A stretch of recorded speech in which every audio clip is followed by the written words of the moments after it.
This is a Orca sponsored pilot. No, I'm not. And I was so jealous of his Orcas, him and Neil. Did you buy them? Yeah. Nice. Some guy was selling them used. I expected that it will take me more time to adjust from the bigger screens to these smaller screens, but I just put them on and start racing, like nothing changed. Like, yeah, that was pretty good. The Orca Pilot's the best analog goggle on the market. To be honest, if you've seen some of my other videos, I wasn't always a fan of Orca, especially when they came out with the Kickstarter. It wasn't per se that I was saying that I didn't like them. I just didn't like the idea of buying any FPV products for over $500 on a Kickstarter, not knowing if they'd actually ship. But ship they did, and improve they have. And this is the second generation that makes a number of improvements, but continues with their unique and futuristic looking styling. Not only is this the best looking goggle on the market, it's also the best performing, and it has a number of features that for people like me that want things like, you see this little microphone on the side? You can actually record your DVR info to that, and it sounds surprisingly good. Come on, come on, come on! Fuck! No! Ah, battery's gone! Fuck! And it's already saved me a lot of time being able to differentiate runs. This is the Skyzone 04X. Different vertically, but...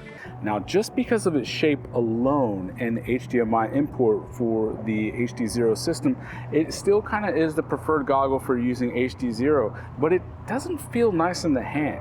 It feels more like it came from the dollar store, while this feels like something you would buy at Best Buy, made by Sony or something like that. So if HD0 is not perfect on your list, this can still work perfectly with HD0. It's just not as easy to live with on a day-to-day basis. But if you're only HD0 curious and you primarily race or freestyle on analog, then you have to treat yourself, because the goggle that places on your face is the single most interface that you have with being able to see where your drone is going.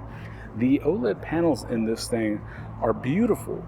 Now, there is some of that pin cushion to this, but it is improved over the first version. And the other thing that I really like is that this has a purpose-built, paint-matched, perfectly flush rapid fire cover. You end up having to print something like this for the Skyzone. Now, if you use the analog module that comes with the Skyzone, this is actually pretty nice, but you can see there's no screen. You have to change the channels like a caveman using all these buttons. It looks like something the Mandalorian would wear, and it's spectacular. The solution for rapid fire with the Skyzone was you had to have a fairly janky 3D printed solution that just didn't really work all that well. For a while, I said that Skyzone was the best analog goggle, and I have to say, after trying them both, after feeling them in the hand, after actually using them, I was wrong. The best goggle. Look at this guy. There he goes, interrupted my video. Now, what's very interesting is that at one of the biggest races of the entire year, the IO Freedom Spec race, I happened to notice while Tony and Vlaco were sitting there watching on that all of the top 6 pilots all were flying Orca goggles using rapid fire modules. Coincidence? I don't think so. Because when the race is on the line, this is going to give you the best user experience. And any little thing that you can get out of your mind to help you focus on the task at hand, which is winning the race, flying the bando, recording your DVR, reviewing it back, being able to actually have time and date stamps on your DVR files. Who would have thought it would have taken Orca to finally solve that problem for us? Being able to have a mic input built in for this type of microphone, it's just beautiful.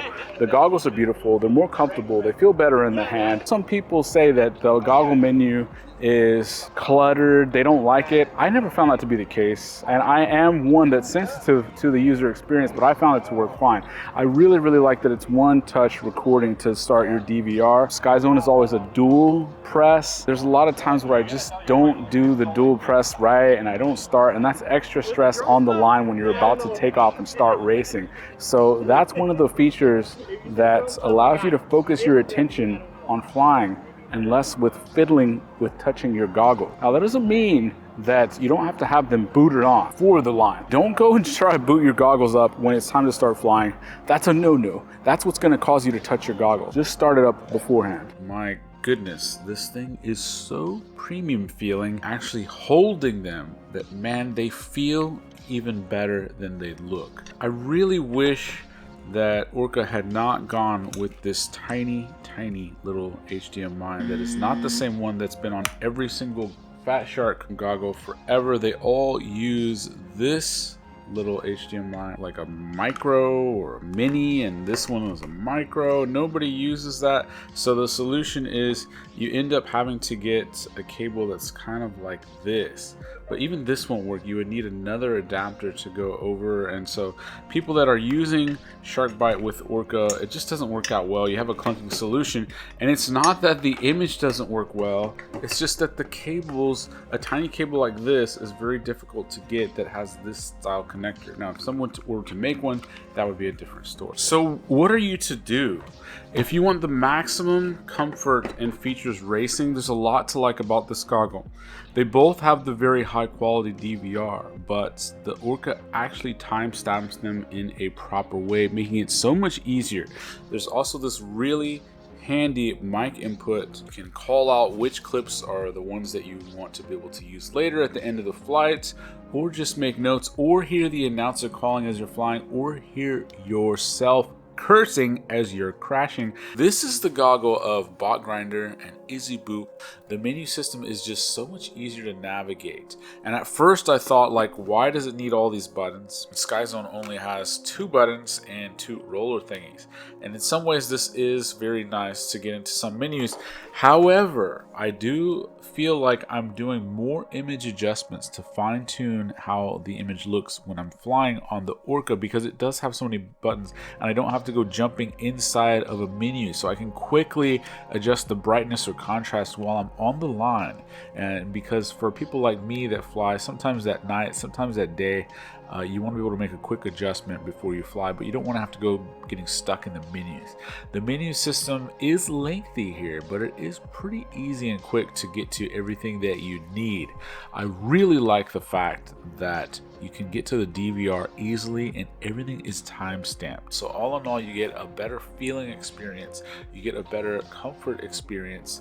It comes with a slightly nicer strap, although they're both actually pretty good. It comes with a nicer foam for the front that has sort of like this neoprene thing, and a leather. I don't love the SD card slot kind of right there in the eyeball. I don't love that. I wish it was really anywhere else. The Skyzone has it on the bottom, which seems a little sketch, but it actually works well. I have heard some people complain that in a bag it will slightly adjust your focus. It seems like mine are pretty stiff, so I haven't had that problem yet, but that can also happen on the Skyzone and Fat Shark, so that's not that big of a gripe. You know how the original Walkman series was kind of re-featured in Guardians of the Galaxy, and you just felt like you just wanted, if you didn't have one, if you're not old enough to have owned one back in the day, you felt like you wanted one. I herald back to the times when people actually gave a crap about how things looked and felt in the hand, and that's what this is. You know, nobody should really be buying Fat Sharks, so based on what your needs are, you can pick one of these. I fly a lot of analog for racing, and for analog there's no question that this is the best. Now this is a nice all-arounder if you need to do HD0 and analog. However, it's just not always the most convenient to be able to switch back and forth. You have to use 2 different cables. The HD0 has the little 2-prong cable, and that's just not as fun to use when you're on analog. And so for me, I'm just going to be carrying these 2 dedicated goggles for now until the HD0 goggle comes out. Well, I like them a lot. Like, big I was upgrade? really, it's a big upgrade for me. I mean, Alright guys, vicious hop. Oh, that's true. All right, I gotta go. All right, I'm up. Lesson 5. Go!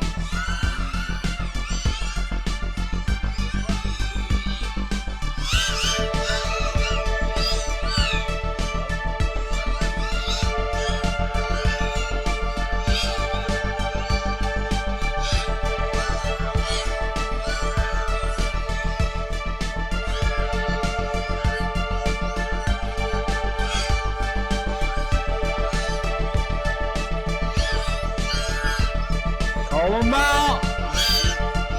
Damn. One.